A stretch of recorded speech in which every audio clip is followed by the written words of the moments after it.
అందరికీ నమస్కారం. కూటమి ప్రభుత్వం ఏర్పడి 19 నెలలు కావస్తోంది. ఈ 19 నెలల్లో ఆంధ్ర రాష్ట్ర ముఖ్యమంత్రి వర్యులు గౌరవనీయులు శ్రీ నారా చంద్రబాబు నాయుడు గారు, ఐటీ శాఖ మంత్రి వర్యులు నారా లోకేష్ గారు ఆంధ్ర రాష్ట్రాన్ని అభివృద్ధి సంక్షేమం వైపు ముందుకు తీసుకెళ్తున్నారు. ఎంతో ఆహ్లాదకరమైన వాతావరణం. సంక్రాంతి పండుగ అంటేనే ఎంతో కోలాహలంగా ఆనందకరంగా జరుపుకునే పండుగ. ఆ పండుగ నందు ప్రజలను భయభ్రాంతులను గురి చేసే విధంగా వైసీపీ నేతలు హత్యా రాజకీయాలకు పాల్పడ్డారు. ఎందుకు ఇలా అంటున్నానంటే, పండగ రోజు తుని నియోజకవర్గానికి చెందిన టీడీపీ నాయకులు బీసీ నేత అయినటువంటి లాలం బంగారయ్యను అతి కిరాతకంగా హతమార్చారు. అంటే ఈ జగన్మోహన్ రెడ్డికి 11 సీట్లకే పరిమితం అయ్యాడు కాబట్టి మతి భ్రమించి ప్రజలను భయాందోళనకు గురి చేసే విధంగా ఇలాంటి అల్లరి మూకులతో కలిపి ఇలాంటి భయాందోళనకు గురి చేస్తున్నారు. అంటే వైసీపీ జగన్మోహన్ రెడ్డి ఎక్స్ సీఎంగా ఉండి అధికారం వాంఛతో అధికారం కోల్పోయినందుకు ప్రజలను కూడా రపరప అంటూ ఇలాంటి నినాదాలను చేయాలి అని డైరెక్ట్ గా చెప్తున్నాడు. ఇది ఎంతవరకు సమంజసం? బడుగు బలిసిన వర్గాలంటే అంత చిన్న చూప జగన్మోహన్ రెడ్డి మీకు? ఎక్కడ చూసినా కూడా బీసీల మీద దాడులు చేశారు మీ ప్రభుత్వం ఉన్నప్పుడు. మరి ముఖ్యంగా రాజ్యాంగబద్ధమైన బీసీలకు ఒక హక్కును కల్పించారు. స్థానిక సంస్థల ఎన్నికల్లో 34% రిజర్వేషన్ కల్పించారు.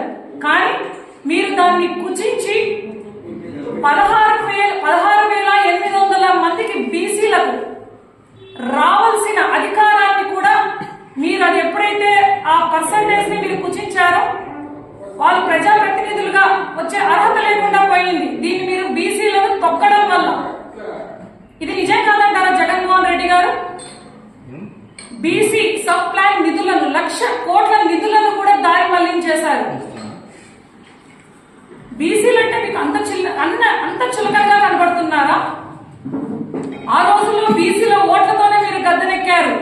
ఎప్పుడైతే బీసీలను మీరు చిన్న చూపు చేసి వాళ్లకు రావాల్సిన హక్కులను కూడా మీరు హరింపజేశారో మీకు 11 సీట్లకే బుద్ధి చెప్పారు జగన్మోహన్ రెడ్డి గారు.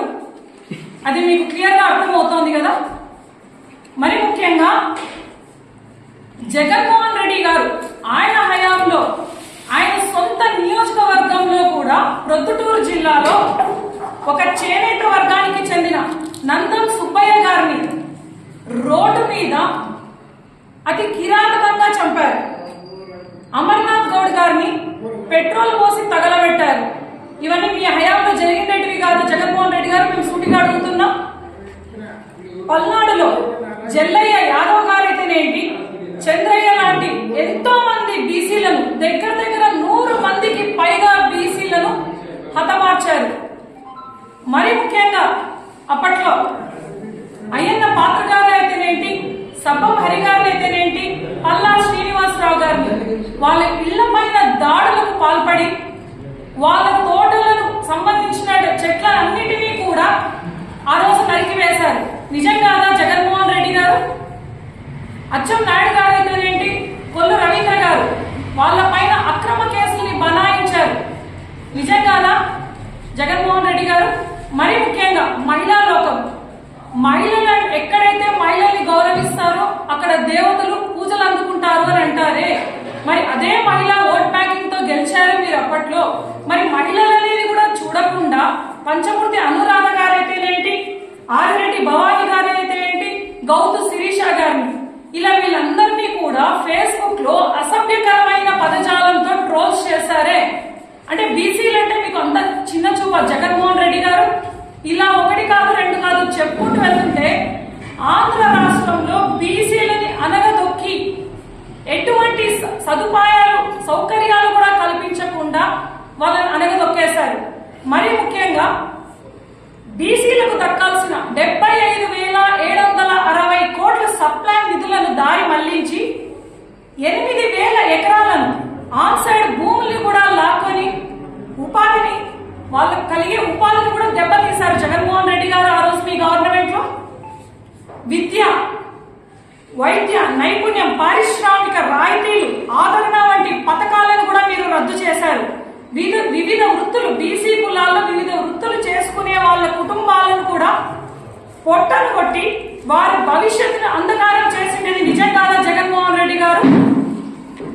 ఖచ్చితంగా తప్పు చేసిన వారు ఎంతటి వారైనా కూడా మా కూటమి ప్రభుత్వం ఖచ్చితంగా దీన్ని సీరియస్ గా తీసుకొని ఎవరైతే తప్పు చేశారో వాళ్ళందరినీ కూడా శిక్ష పడేటట్టు చేస్తారు. ఇదే మేము హెచ్చరిస్తున్నాం మీడియా తరఫున.